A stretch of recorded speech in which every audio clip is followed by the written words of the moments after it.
The world had shrunk to the twin cones of our headlights cutting through an absolute, consuming darkness.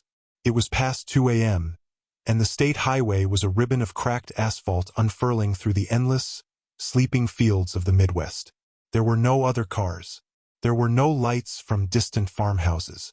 There was only the hypnotic, steady hum of our old station wagon's engine, the rhythmic thump-thump-thump of tires over seams in the pavement, and the soft, sleeping breaths of my younger brother, Michael, curled under a blanket in the back seat. I was 10 years old, and the sharp, metallic taste of adventure had long since soured into a dull, weary boredom. We were moving cross-country, a grand, family quest my father had dubbed the Odyssey. He'd lost his job back east, and a new one, full of promise and sunshine, awaited us in California. The station wagon was packed to the ceiling with our entire life. Lampshades poked against the fabric of the roof. My mother's prized set of china clinked softly with every bump, and a map, covered in my father's confident red pen marks, was folded on the dashboard. My mother was asleep in the passenger seat, her head tilted at an uncomfortable angle against the window, a faint line of worry still etched between her brows even in rest. My father, however, was a statue of focused determination behind the wheel. His hands, strong and capable, rested at 10 and 2.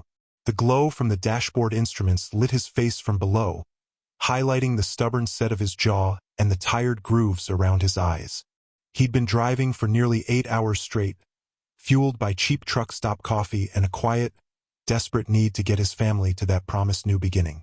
"You should wake Mom up," I whispered, my voice sounding too loud in the intimate cocoon of the car. "She said she'd take a shift." "Let her sleep, buddy," he said, his voice a low, steady rumble that was as much a part of the car's sounds as the engine itself. "We're making good time. Only about 100 miles to the next decent motel." I slumped back in my seat, tracing patterns on the cool glass of the window. My reflection, a pale, ghostly version of myself with wide, too awake eyes, stared back. Outside, the world was a black void. The cornfields were just a deeper shade of darkness, a vast, whispering ocean under a sky dense with stars you could never see in the city. It was beautiful, but it was also deeply, profoundly lonely. The excitement of the trip, the sing-alongs, the license plate game, the promise of the open road, had evaporated somewhere around hour 6, leaving behind the gritty reality of a long, hard journey. This was the flip side of the adventure, the exhaustion, the aching stillness, the unspoken tension that came from having all your worldly possessions crammed into a single vehicle, hurtling through the unknown. My father was trying so hard to be our rock, our fearless leader, but even at 10, I could feel the weight on him. Every mile was a mile further from everything we knew, and the responsibility of guiding us safely to this nebulous, better place was his alone to bear. He reached out and turned on the radio, twisting the dial through hisses of static until he found a faint, crackling signal of a country station. A lonely guitar twanged a song about lost love and long roads. It was the perfect soundtrack. He hummed along softly, a sound meant to be comforting, but it only underscored our isolation. We were a tiny, fragile island of light and life in a great, dark sea. Michael sighed in his sleep, and the china whispered again from the back. The gas gauge, which I'd been watching with a growing sense of dread, dipped its needle definitively below the big, red E. My stomach tightened. I'd been trying to ignore it, hoping my father's magic ability to always provide would somehow make it irrelevant. He must have seen it too. His eyes flicked down to the dashboard, then back to the road. A muscle in his jaw tightened almost imperceptibly. He let out a long, slow breath. "All right, team," he said, his voice deliberately light, breaking the solemn silence. "Looks like we need to make a pit stop. Time to refuel the wagon and maybe find some more of that legendary coffee." He said it like it was just another part of the plan. But as he began to slow the car, peering into the darkness for a sign, a shiver passed through me that had nothing to do with the cold. The road was empty, the night was black, and we were about to step out of our fragile island of light into the unknown. The adventure was over. Something else was about to begin. The station wagon's engine, which had been a constant, reassuring hum for hours, began to sputter with a concerning lack of conviction. It was a soft, choking sound, a protest against the emptiness of the fuel tank. My father's hands tightened on the wheel, his knuckles whitening for a fraction of a second before he forced them to relax. He was trying not to alarm us. "Whoa there, old girl," he murmured to the car, patting the dashboard as if soothing a nervous horse. "Just a little further." My mother stirred, woken by the change in the engine's rhythm. She blinked, disoriented, pushing her hair back from her face. "Tom? What is it? Are we there?" "Just need gas, honey," he said, his voice a masterclass in forced calm. But I saw the way his eyes scanned the oppressive darkness outside, searching for something, anything, that wasn't just endless fields. Should be something soon. The promise felt thin, stretched over a yawning abyss of nothingness. The headlights seemed weaker now, barely pushing back the night, illuminating only the ragged edges of the asphalt and the skeletal remains of dead weeds in the ditch. Then, a sign materialized from the gloom, bleached white by weather and barely visible. "Gas 1 mile." No brand name, no promise of food or bright lights, just that single stark word. A wave of relief, immediately followed by a new, subtle unease, washed over the car. The mile felt longer than the entire 8-hour drive. Finally, a dim, yellow glow appeared in the distance, resolving slowly into a single, outdated gas pump standing like a lonely sentinel under a flickering fluorescent light. The station itself was a small, squat cinderblock building with a sign that simply read "Station." One of the letters was dark. The windows were grimy, but a faint light shone from within. A single, ancient pickup truck was parked off to the side, looking like it hadn't moved in a decade. It was the most desolate, lonely place I had ever seen. My father pulled up to the pump and turned off the engine. The sudden silence was absolute and deafening. It pressed in on the car, broken only by the tick-tick-tick of the cooling engine and the frantic chirping of crickets in the fields. The flickering light above the pump cast jumping, distorted shadows, making the place feel alive and menacing. He didn't get out immediately. He just sat there, his hands still on the wheel, staring at the building. His earlier bravado was gone. In its place was a deep, weary caution. My mother was fully awake now, her hand on his arm. "Tom, this place," she started, her voice hushed. "I know." He cut her off softly. "It's fine. I'll be 2 minutes. Just need to put enough in to get us to a real town." He turned in his seat to look at Michael, still asleep, and then at me. His expression was grave, the dashboard lights carving serious lines into his face that I wasn't used to seeing. "Listen to me, David," he said, using my full name, which he only did when something was deadly serious. "I need you to be the man of the car. You and your mother. Do not get out. Do not unlock these doors for anyone. You see anything, and I mean anything, that doesn't feel right, you lay on the horn. Don't stop. You understand me?" I nodded, my throat too tight to speak. The weight of the responsibility settled on my small shoulders, heavy and cold. I was 10. I was supposed to be the man of the car. He looked at my mother, and a whole conversation passed between them in a single glance. Fear, resignation, a shared understanding of the vulnerability of their situation. There was no choice. The car was running on fumes. 2 minutes, he repeated, more to himself than to us. He took the keys from the ignition, pulled his wallet from his back pocket, and opened his door. The interior dome light flicked on, a shocking invasion of our private, safe space. The sound of the crickets swelled, a chaotic symphony that seemed to mock our isolation. He paused with one foot out the door, looking back at us one last time, his face etched with a worry he could no longer hide. "Remember, stay in the car." The door shut with a solid, final thunk. The lock clicked down, and just like that, our island of light felt terrifyingly small, and the dark, whispering world outside felt infinitely large. We watched him walk toward the flickering light of the pump, each step taking him further away from us, and deeper into the unsettling silence of the night. The sound of my father's footsteps on the gravel was unnaturally loud, each crunch a small explosion in the profound stillness. He walked with a purpose, his shoulders set, but even from inside the car, I could see the tension in his stride. He wasn't just walking to a gas pump. He was walking into the unknown. My mother's hand found mine in the dark, her grip surprisingly strong and cold. We didn't speak. We just watched him, our faces pale ovals reflected in the glass. The flickering fluorescent light above the pump buzzed like an angry insect, strobing over the scene in a nauseating rhythm. One moment, my father was clearly illuminated, sliding his credit card into the ancient reader. The next, he was plunged into near darkness, a ghostly figure in the intermittent light. The pump itself was a relic, its digital display dead. He had to manually lift the nozzle and turn a crank to reset it. "Why isn't anyone helping him?" my mother whispered, more to herself than to me.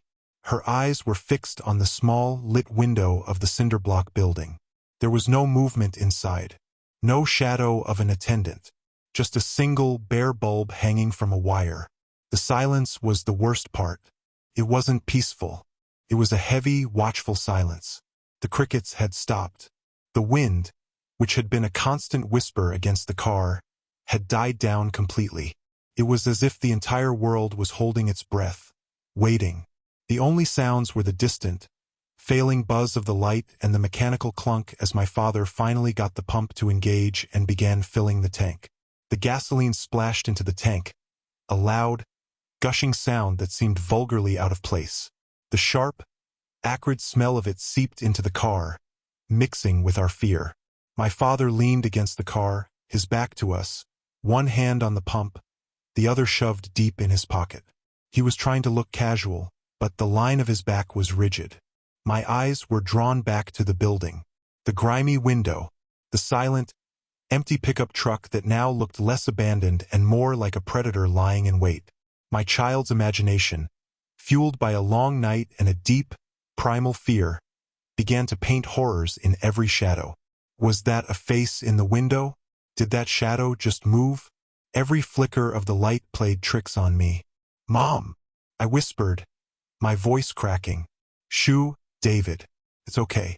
He's almost done," she said, but her voice was thin, stretched tight. The pump clicked off. The sudden cessation of the gushing sound made the silence that rushed in to fill the void even more absolute. My father hung up the nozzle and turned to face the building. He stood there for a moment, hesitating. He needed to go in. He needed to pay, or get his receipt, or something that would require him to open that door and step into that silent, yellow light. We saw him take a deep breath, a visible steeling of nerves. He took a step toward the building, then another.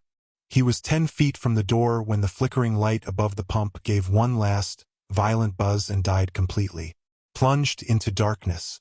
The only light now came from the single bulb inside the station, casting a sickly yellow glow through the dirty glass of the door. My mother's grip on my hand became vice-like. A small, terrified sound escaped her lips. My father froze mid-step, a black silhouette against the dim light from the building. He was utterly still. I could feel his alarm from inside the car. This was wrong. All of it was wrong. The world waited. And then, the door of the station creaked open. Not a person came out. Just the sound. A long, slow, agonizing creak that ripped through the silence like a scream. And in that moment, before anything else happened, we all felt it. The unsettling feeling crystallized into a terrifying certainty. This wasn't just a deserted gas station. It was a trap, and my father was standing right in the middle of it. The command he had given us, *stay in the car*, was no longer just a father's warning. It was the only thread left connecting us to safety. The creaking door froze everything. Time didn't just slow. It solidified, trapping us in a block of pure, crystalline terror. My father's silhouette, once a familiar and comforting shape, was now a stark, vulnerable cutout against the sickly yellow rectangle of light. A figure emerged from the open doorway. He wasn't the grizzled, friendly old attendant my childhood storybooks had prepared me for. He was tall and gaunt, his features swallowed by shadows, his movements slow and deliberate. He didn't speak. He just stood there, one hand still on the door, a silent sentry blocking the only exit. My father took a single, instinctive step backward, toward the car, toward us. It was a minute shift in his weight, but to my mother and me, watching with hearts hammering against our ribs, it was a seismic event. It was the first admission that his bravado was a shield, and it was cracking. The man in the doorway took a corresponding step forward. The flickering light from inside the station caught the glint of something metallic hooked on his belt. It wasn't a tool. The shape was all wrong. A low, guttural sound came from the man, more animal than human. It wasn't a word. It was a question, a threat, a demand, all rolled into one incomprehensible noise. My father stopped retreating. Every muscle in his body went rigid. I saw his hands, which had been hanging loosely at his sides, slowly curl into fists. He was making a calculation. The distance to the car. The man in the doorway. The two of us watching from the glass cage of the station wagon. The man took another step. Now he was fully outside, and the dim light revealed more. Faded, stained clothes. A cold, empty gaze that swept past my father and lingered on the car. On us. That's when my father broke. He didn't look back. He didn't take his eyes off the threat. But his voice sliced through the thick, menacing silence, sharp and clear and absolute. It was a tone I had never heard from him before. A sound stripped of all warmth, all patience, all familiarity. It was the voice of pure, undiluted command. Asterisk, stay in the car. Asterisk. The three words were not a suggestion. They were not a request. They were an order forged in the instant he recognized the depth of the danger. They were a law. They were the only thing that mattered. The sound of his voice, so fierce and final, broke the paralysis that had gripped my mother. She had been frozen, her breath held. Now a tremor ran through her. Her hand, still clutching mine, began to shake uncontrollably. The man in the doorway seemed to react to my father's voice. His head tilted. A slow, unpleasant smile stretched his features. He took another step, closing the distance. He was now only a few yards from my father. My father didn't repeat himself. He didn't need to. The command hung in the air between us, a tangible thing. It was his entire focus now. His job was no longer to get gas or to pay. His only job was to become a barrier, a wall between that man and the car door. He widened his stance, a subtle movement of readiness. He was putting himself in the way. The man's smile didn't waver. He said something else, low and rasping. I couldn't make out the words, but the intent was clear. It was a challenge. My father didn't respond. He just stood his ground, a solitary figure in the vast, dark night, obeying the only order that mattered now, keeping our world contained within the car. His world had shrunk to the space between him and the threat. Our world had shrunk to the vinyl seats and the cold fear. The only link between them was those three unshakable words, echoing in the deafening silence. Stay in the car. It was a plea. It was a prayer. It was the last thing he would ever say to us. The command, stay in the car, hung in the air, a final, absolute law laid down before the world broke apart. After it, there was only a suffocating silence. The man in the doorway and my father were locked in a silent standoff, two statues in the flickering, inadequate light. Inside the car, time distended, stretching into a nightmare of slow-motion horror. My mother's breathing was a ragged, shallow sound, each inhale a desperate gasp. Her knuckles were white where she gripped the seat. My own heart was a frantic bird beating against the cage of my ribs, so loud I was sure the man outside could hear it. We were prisoners behind glass, spectators to our own nightmare. My father's back was to us, a shield of flannel and denim. Every line of his body screamed tension, a coiled spring ready to snap. He was assessing, calculating odds I couldn't comprehend. The distance to the car door, the speed of the gaunt man, the unpredictable variable of us inside. The man took a slow, deliberate step forward. It wasn't a rush. It was a predator stalk, confident and terrifying. My father mirrored him, taking a step back, maintaining the fragile buffer zone between the threat and our safe, fragile glass world. Crunch. The gravel under his boot was the only sound. Another step from the man. Another retreat from my father. He was being herded, away from the car, toward the side of the dilapidated building, where the darkness was even deeper, a pool of absolute blackness that swallowed the weak light from the station's window. Tom, my mother whimpered, the word a barely audible breath fogging the glass. She said his name like a prayer, like a curse, like a goodbye. He couldn't hear her. His entire universe had narrowed to the man in front of him. He took another step back, and his heel touched the darker shadow at the edge of the building. He was at the precipice. The man stopped smiling. His expression emptied into something cold and efficient. He made a gesture, a sharp, beckoning motion with his head, toward the darkness behind my father.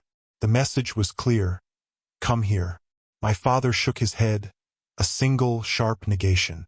He planted his feet. He would not be led into the dark. He would make his stand here in the light where we could see him, where he could see us.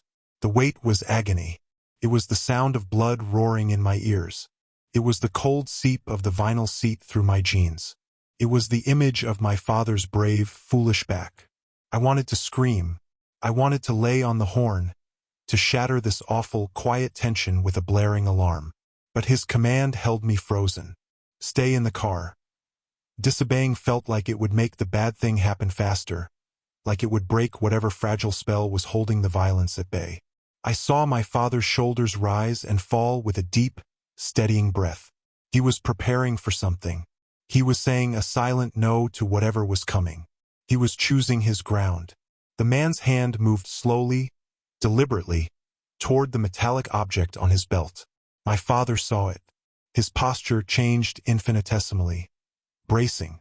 And then the man moved. It wasn't the slow stalk anymore. It was a burst of shocking, violent speed. He lunged forward. My father didn't run. He didn't try to get back to the car. He did the only thing he could do. He met the charge, stepping into it to close the distance, to keep the fight away from us. The two figures collided just at the edge of the circle of light, a tangle of grunts and shifting shadows. For a second, they were there, a violent ballet backlit by the grimy window. And then, with a brutal, final momentum, they vanished. They were swallowed whole by the deep, hungry darkness on the side of the building. The space where my father had been standing was empty. The night was silent again. The wait was over, and a new, more terrible silence had begun. The world ended not with a scream, but with a sound so short, so brutally final, it seemed to tear a hole in the fabric of the universe itself. Bang! It wasn't like the movies. There was no echo, no prolonged ring. It was a flat, hard crack that exploded from the darkness beside the building and was instantly absorbed by the vast, indifferent night. A single punctuation mark of violence. Inside the car, the sound was a physical force. My mother jolted as if she'd been electrocuted. A short, sharp gasp ripped from her throat. My own body locked into a rigid statue of terror. For a heartbeat, there was nothing. Just the ghost of the sound vibrating in the air in our bones. Then the silence rushed back in. But it was a different silence now. It was no longer watchful or waiting. It was a crushing silence. A vacuum. It was the silence of something precious and vital being violently removed from the world. It was heavier, denser, and more horrifying than any sound that could have followed. My eyes, wide and unblinking, remained fixed on the spot where the darkness had swallowed my father. The ragged edge of the building. The pool of blackness. Nothing moved. There was no cry of pain. No scuffle. No sound of footsteps running away. Nothing. Just that deafening, absolute, world-ending silence. My mother made a small, broken sound. It was the sound of a soul fracturing. Her hand, which had been gripping the seat, flew to her mouth, stifling a sob that was too immense, too terrible to be let out. Her entire body began to shake, a violent, uncontrollable tremor that seemed like it would shake her apart. The flickering light from the gas station window continued its stupid, meaningless dance over the empty gravel. The man did not reappear. My father did not reappear. The silence stretched, second after agonizing second. It was a presence in the car with us, a third passenger made of pure dread, pressed down on my chest, making it hard to breathe. I could hear the blood pounding in my head, a frantic, trapped rhythm that was now the loudest sound in creation. The command, "Stay in the car," was still there, echoing in the new, terrible silence. It was the only thing left of my father. To disobey it would be to erase the last thing he had given us. To honor it was to remain trapped in this glass coffin, staring at the place where our world had ended. The bang kept replaying in my mind, a horrific loop. Each time, it sucked more air from the car, more hope from my heart. My mother's shaking intensified. A low, keening moan started in her chest, a sound of pure, animal grief she could no longer contain. She was breaking. The silence was breaking her. And still we waited. For what? For the man to come for us next? For a miracle? For the sound of my father's footsteps? A sign that it had all been a mistake? But the only thing that came was more silence. It was the answer to every unasked question. It was the confirmation of our worst fear. The sound had shattered the night, and the silence that followed was the sound of our lives breaking into a million pieces, never to be whole again. We were alone. The silence after the gunshot was a living thing. It filled the car, thick and heavy as water, threatening to drown us. My mother's low, keening moan was the only counterpoint, a terrible melody of anguish that made the silence even more profound. I was paralyzed, not just with fear, but with a devastating, all-consuming conflict. My father's command, "Stay in the car," was etched into my mind, the last law of a world that had just ceased to exist. To move was to disobey him, to dishonor him, to break the final, sacred thread that connected me to the man who had just been taken. But every other instinct screamed at me to move, to do something, to help him, to run, to scream, to lay on the horn until the world came to investigate.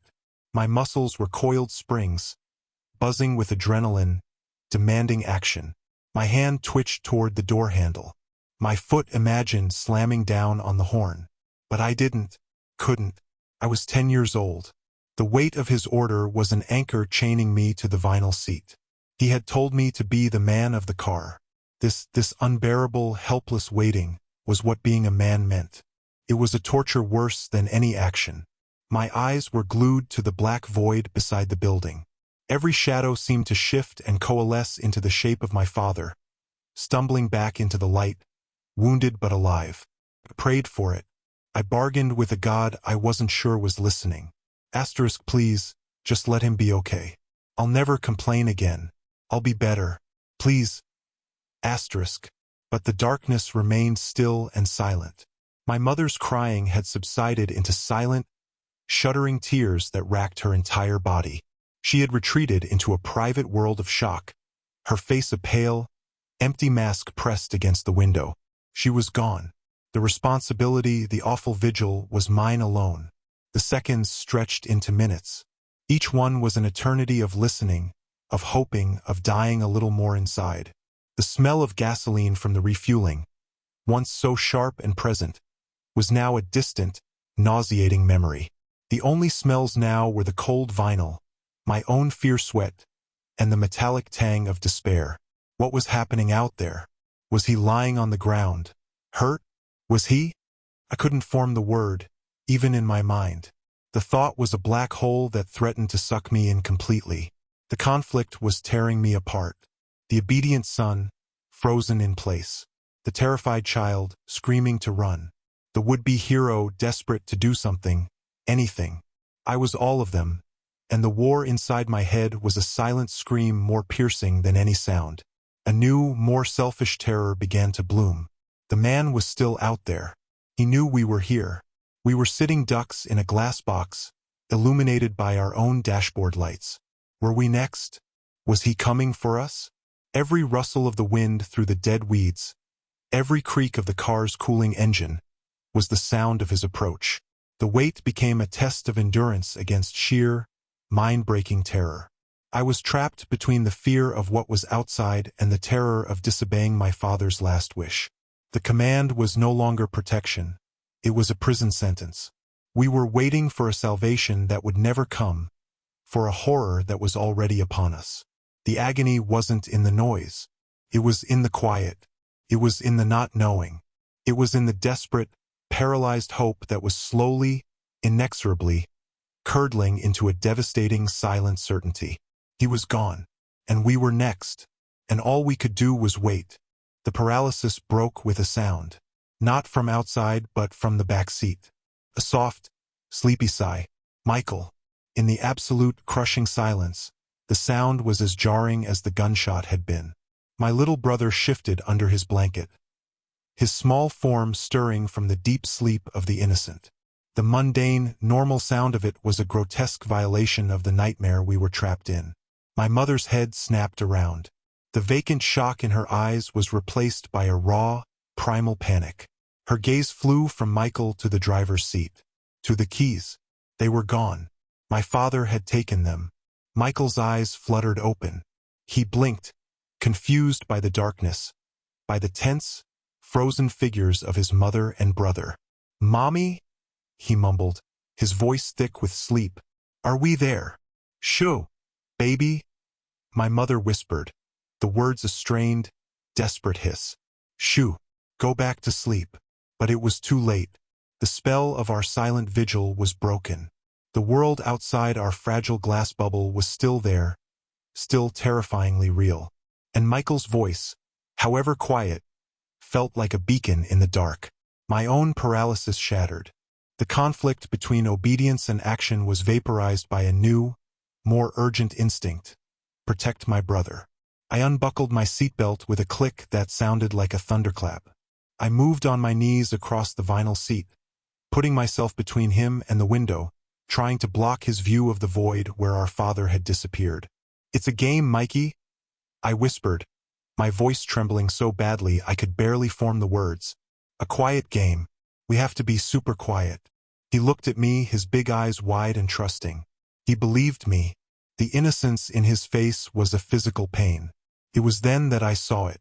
Movement. A shift in the deep blackness at the side of the building. My breath caught in my throat. My mother saw it too. She froze, her hand clutching at the crucifix on her neck. A figure emerged from the shadows. It was the gaunt man. He walked back into the dim, flickering light from the station window. His movements were calm, methodical, unhurried. He wasn't looking at the car. He was focused on his own hands, which he was wiping on a dark rag. The motion was casual, practiced, horrifying. He didn't glance toward the darkness he'd just left. There was no urgency, no fear of discovery. There was only the chilling efficiency of a task completed. Then he turned. His gaze, cold and empty as the night sky, swept across the parking lot, and it landed directly on our car. On us. He didn't smile. He didn't frown. He just looked. It was the look a mechanic gives a vehicle, assessing, impersonal. In that moment, the last vestige of hope I'd been clinging to, the hope that my father was wounded, hiding, waiting for help, evaporated. The man's calmness was a verdict. It was a confirmation more absolute than any sound could have been. My father was gone. This man had made him gone. And now he was looking at what was left. Michael, sensing the terror radiating from me and our mother, began to whimper. "I want Daddy," he whispered. The man's head tilted slightly, as if he'd heard the tiny sound. He took a step toward the car. A silent scream locked in my chest. My mother's hand flew out, clamping over her own mouth to stop herself from crying out. We were deer in headlights, frozen by the approach of the wolf. He took another step. Then he stopped. His eyes scanned the empty road, listening to the absolute stillness. He seemed to come to a decision. This wasn't part of the plan. We were witnesses, loose ends. He took one last, long look at us, a look that promised nothing good. Then, he turned and walked back into the gas station, closing the creaking door behind him with a soft, final click. The glimpse was over. The horror was not. We had seen the monster. We had seen his work. And we knew, with a certainty that turned our blood to ice, that he was not finished with us. The wait was over. A new, more active terror had begun. We were next. The click of the station door was a starting pistol. The spell of paralyzed horror broke, shattering into a million shards of frantic, silent panic. The keys! My mother breathed, the words a ghost of sound. Her eyes, wide and wild, scanned the empty driver's seat, the ignition. Nothing. He has the keys. The reality of our trap closed in with suffocating finality. We were locked in a glass box, illuminated by the dashboard lights, waiting for the monster to return. The man wasn't gone. He was in there, planning, deciding. My mother's training as an emergency room nurse, buried under layers of shock, finally clawed its way to the surface. The paralyzing grief was shoved aside by a raw, survivalist instinct. She moved. "Down!" she hissed, her voice a sharp, urgent command that brooked no argument. "Get on the floor. Now!" She unbuckled her own seatbelt and lunged into the back seat, pulling Michael from his nest of blankets. He started to cry in earnest, confused and scared by the sudden movement, the terror in her voice. She didn't soothe him. There was no time. She bundled him onto the floorboards of the back seat, a tight, dark space cluttered with old maps and water bottles. "You too, David. Get down. Don't let him see you." I scrambled over the console, my heart hammering against my ribs, and squeezed into the footwell next to Michael. The space was cramped and smelled of dust and rubber. My mother crouched on the back seat itself, her body curved over us like a human shield, one arm thrown across both of our trembling backs. We waited, huddled together in the dark. The only sounds were Michael's muffled sobs against my shoulder and my mother's ragged, terrified breaths above us. Every second was a lifetime. Every creak of the car's suspension, every sigh of the wind, was the gaunt man returning. I don't know how long we lay there. Felt like hours. It might have been minutes. Time had lost all meaning in the raw, primal fear. Then, a new sound. Faint at first, then growing louder. Tires on gravel. A vehicle was approaching. My mother's body went rigid above us. Was it him? Was he leaving? Or was it someone else? An accomplice? The headlights washed through the car, two sweeping beams of light that illuminated the roof for a moment before passing. The vehicle, a large pickup truck, pulled up to the other side of the gas pump. A door slammed. Heavy boots crunched on the gravel. A voice, deep and normal, called out, "Hello? Anyone working?" It was a stranger, a real person, a voice from the world of the living. My mother didn't move immediately. It was a trick. It had to be a trick. The driver tried the pump, cursed under his breath when it didn't work, and walked toward the station door. This was our chance. Our only chance. My mother erupted from her crouch. She scrambled over the seat, her hands fumbling for the door lock. She punched it up. The sound was like a gunshot. She threw open the door and stumbled out into the night, her legs almost giving way beneath her. "Help us!" she screamed, her voice breaking with a force that was barely human. "Please, help us. He killed my husband." The truck driver, a big man in a flannel shirt, spun around, his face a mask of shock. He saw my mother, disheveled, hysterical, her face streaked with tears. He saw two small, terrified boys peeking over the edge of the car window. He didn't ask questions. He ran to his truck, grabbed a tire iron from the bed, and yelled at us. "Get in my truck. Now. Lock the doors." We moved. We ran. I pulled Michael, stumbling, across the gravel. My mother half fell, half climbed into the cab. The driver didn't go toward the station. He backed his truck away, his phone already to his ear, yelling for the police. The aftermath had begun. The survival was secured. But as the flashing red and blue lights finally pierced the darkness an eternity later, the real horror was just setting in. The gaunt man was gone, vanished into the night. But he had left something behind. He had left us with the silence, with the image, with the knowledge of what a single flat bang could do. We had survived the night, but we were forever changed. The world was no longer a safe place. It was a place where gas stations could become execution grounds, where fathers could be erased in an instant, and where the most important command you would ever hear would be the last words your father ever said. The trauma was our new, unwelcome passenger, and it was buckled in for the rest of the ride. The police station was a blur of harsh fluorescent lights, stale coffee, and kind, weary faces that couldn't mask their horror. We were wrapped in coarse, gray blankets that did nothing to stop the shivering that came from deep within our bones. Michael, exhausted from crying, finally slept on a hard plastic chair, his head in my mother's lap. She stared at a water stain on the ceiling, her eyes dry and empty now, all her tears spent. They found him. Of course, they found him. In the deep darkness beside the station, where the weeds were tall and the ground was soft. The official words were gentle, clinical, deceased at the scene. A single gunshot wound. Robbery appears to be the motive. The words meant nothing. They were sounds that failed to capture the enormity of the void that had been torn in our universe. The gaunt man was never found. The station was a front, a ghost operation for a man who was a ghost himself. He had vanished, leaving behind only the echo of his creaking door and the cold emptiness in his eyes. We went to live with my grandparents. The odyssey to California was over. Our dreams of sunshine and a new beginning replaced by the grim reality of a casket and a headstone. The station wagon, still smelling of our old life and our journey, was sold. No one could bear to look at it. The years that followed were a long, slow climb out of a deep, dark well. My mother aged a decade in one night. The vibrant, laughing woman she had been was buried with my father.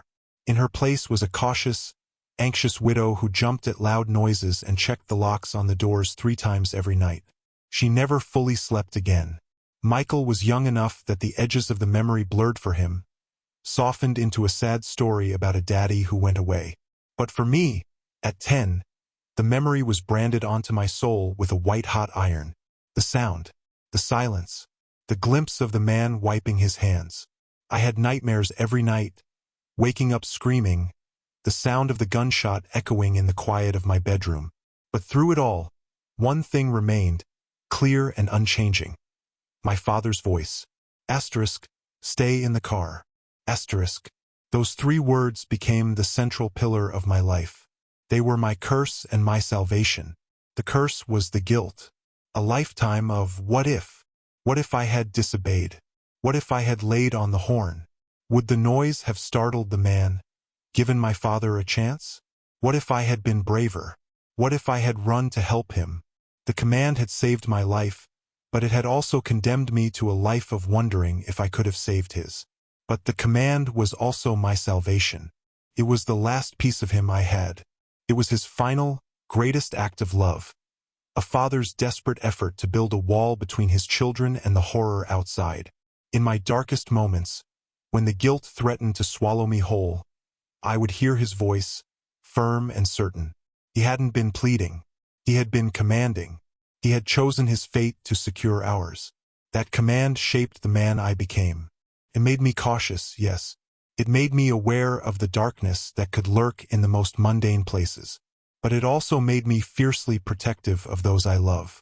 It taught me that true courage isn't the absence of fear, but the will to act with love in the face of absolute terror. Decades later, I have a family of my own. I am a father, and sometimes when we're in a parking lot late at night, or when the world feels a little too quiet, I find myself saying the same words to my own children. Stay close to the car. It's a softer echo of his command. But the love behind it is the same.